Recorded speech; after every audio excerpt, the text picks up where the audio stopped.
Welcome to our deep dive. This time, it's Norman Vincent Peale's The Power of Positive Thinking. Uh, it's one of those books, it's like a landmark, really. hmm And getting back into it, it struck me how relevant Peale's ideas still are, even though, well, it was published way back in 1952. Yeah, I know what you mean. It is fascinating how Peale, he kind of tapped into the anxiety of the time. Right. The world was rebuilding after World War II. And people, I think they were really craving some sense of hope and a sense of control. And his book, well, it offered just that, didn't it? It did. Yeah, it was like a practical toolkit for overcoming, negativity and achieving your goals. And it was all grounded in, well, in faith and positive thinking. And that's what I think makes this deep dive so interesting. We're not just, summarizing the book. We're really trying to explore how Peale's principles, rooted in that post-war era, can still be applied, today to our lives. Absolutely. Take Peele's central message, for example. Believe in yourself. I mean, it sounds simple enough, but he really argues that genuine self-belief, it's the bedrock. It's the foundation of personal growth.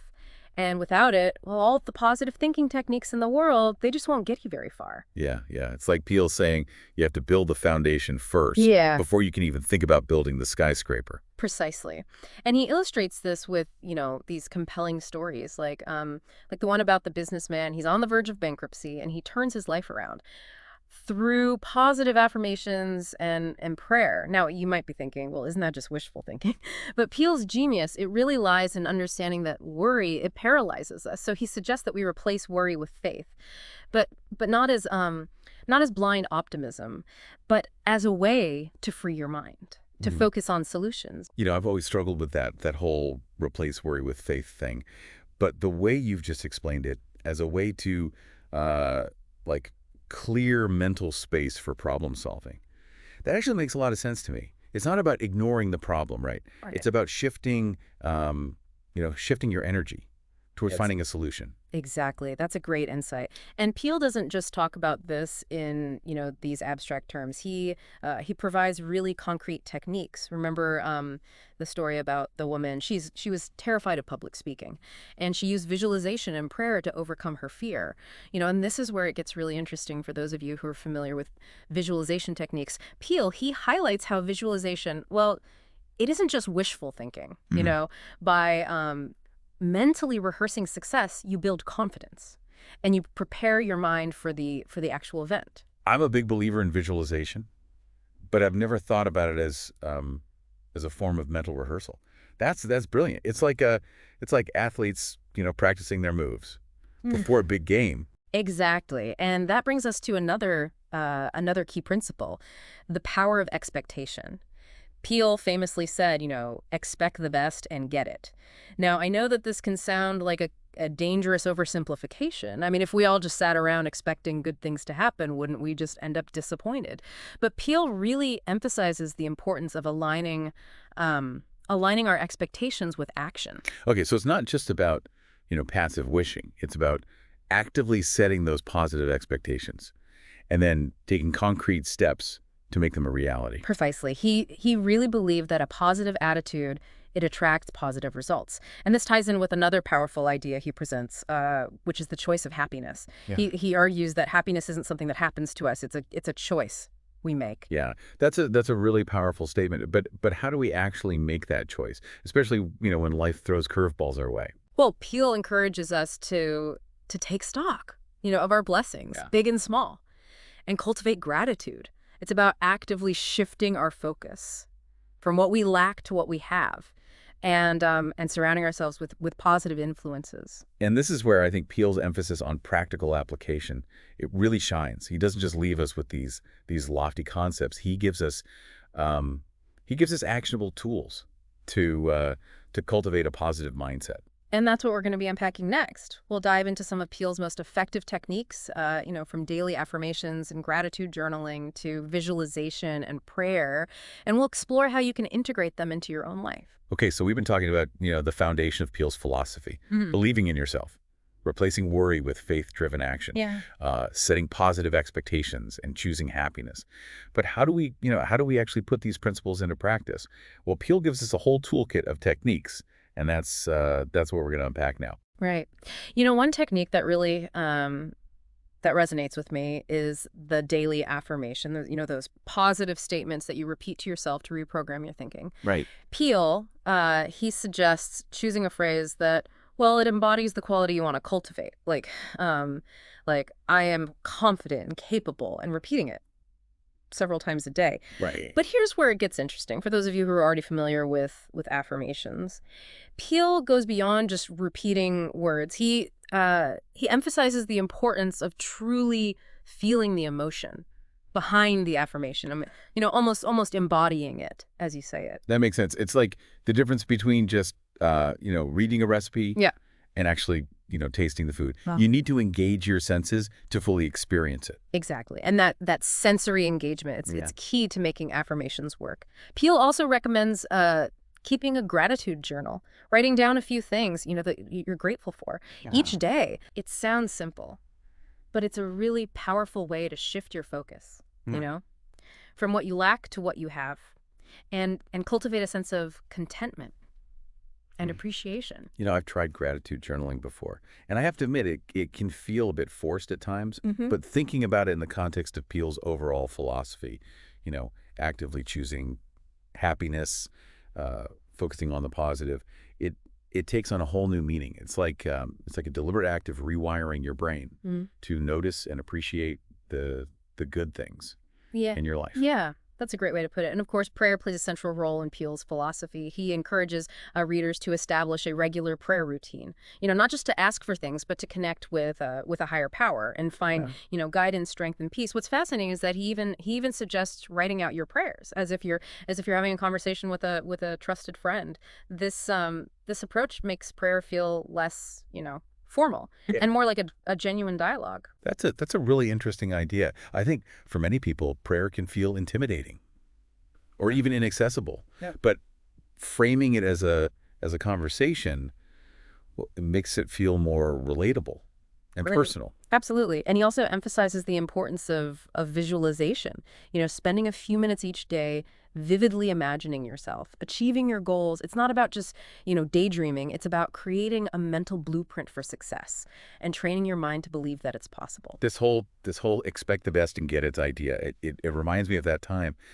I desperately needed a parking spot right in front of the bakery because I had a giant cake order to pick up, and I visualized that perfect spot opening up, and wouldn't you know it, just as I pulled up, someone was pulling out. Maybe Peale was on to something. I love that story. It really illustrates how aligning your expectations with action, it can create powerful results. But Peale also acknowledges that sometimes we need to protect our positive mindset by avoiding negative influences. He talks about limiting exposure to the news or social media, steering clear of, toxic people, or consciously choosing to focus on positive and uplifting content. It's about creating an environment that supports your growth. Yeah, that's so relevant today with the constant barrage of negativity that we encounter online. It's like Peale anticipated the challenges of our digital age and offered us a way to navigate them without getting sucked into the vortex of negativity. Yeah. He certainly understood the power of our environment to shape our thoughts and feelings, but he also stresses the importance of taking action. Positive thinking without action, it's like a car without an engine. It's not going to get you anywhere. So it's about, harnessing the power of positive thinking to fuel your actions and propel you toward your goals. That's a great way to sum it up. Now, it's important to acknowledge that Peele's work hasn't been without its critics. Some argue that that his approach, while appealing, might oversimplify the nuances of human struggle, particularly, for individuals facing systemic barriers. Others take issue with his heavy reliance on Christian faith. They feel it alienates readers from other religious or secular backgrounds. Those are valid points.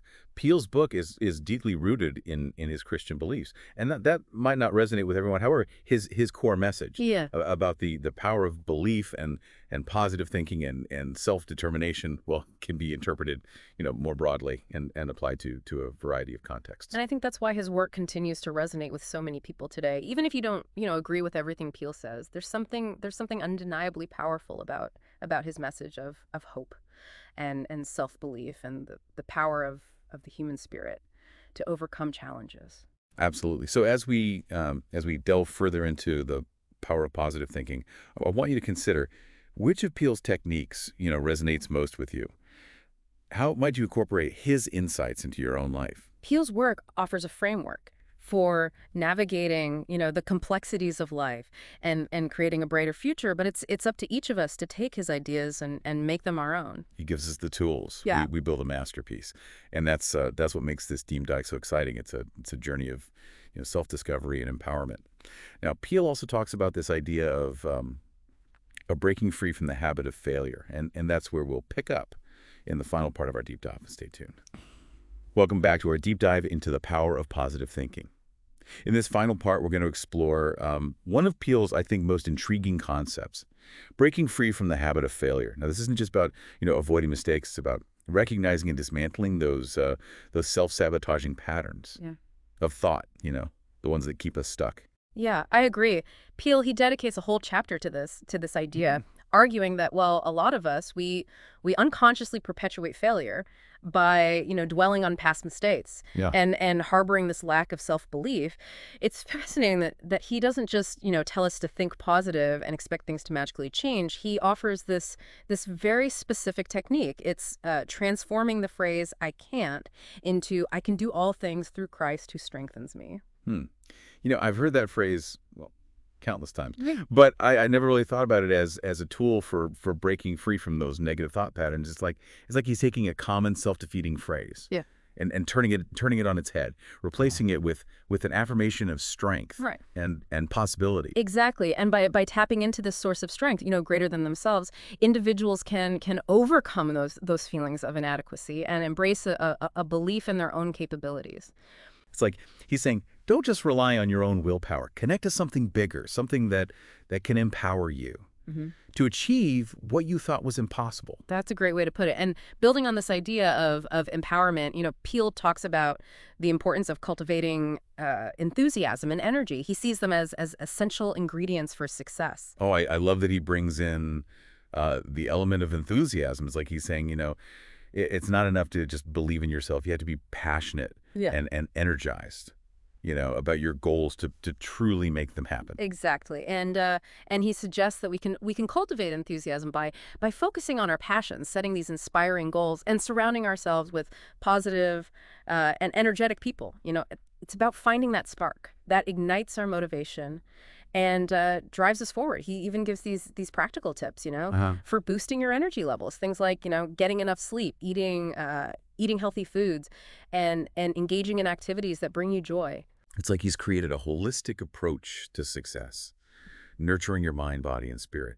And speaking of nurturing relationships, Peele also offers some really insightful advice on dealing with difficult people. And this is where his emphasis on faith really comes into play. Absolutely. He believes that we can kind of disarm negativity in others by responding with kindness, understanding, and forgiveness. He encourages readers to see the good in people, Yeah. even those who are challenging, and to approach conflict with this spirit of reconciliation rather than retaliation. Yeah. It's easy to get caught up in that fight or flight response when you're dealing with difficult people. But Peele, he reminds us that we have a choice. We can react with negativity and escalate the conflict, or we can choose a different path, one of compassion and understanding. He's essentially saying that our own attitude, it can greatly influence the dynamics of our relationships. It's a powerful reminder that we have more control, over our interactions than we often realize. So to bring it all together, Peele's The Power of Positive Thinking. Yeah. It offers a roadmap for cultivating a positive mindset and creating a life filled with purpose and joy and achievement. He reminds us that we have the power to choose our thoughts, to overcome challenges and to shape our reality. But he also acknowledges that positive thinking alone, well, it's not a magic bullet. Yeah. Life is full of complexities and setbacks, and there will be times when we struggle. Right. And that's where his emphasis on faith, it really comes in. Peele believed that true and lasting transformation, it occurs when we align our positive thinking with this deep and abiding faith in a higher power, whatever that may look like for each individual. It's about finding that anchor that provides a sense of purpose and meaning and guidance in life. So as we wrap up our deep dive, I want to leave you with this final thought-provoking question. How could you apply the principles of positive thinking to your own life? Not as a way to deny the challenges, but as a way to approach them, Yeah. with resilience, hope, and a belief in your own ability to overcome them. Yeah.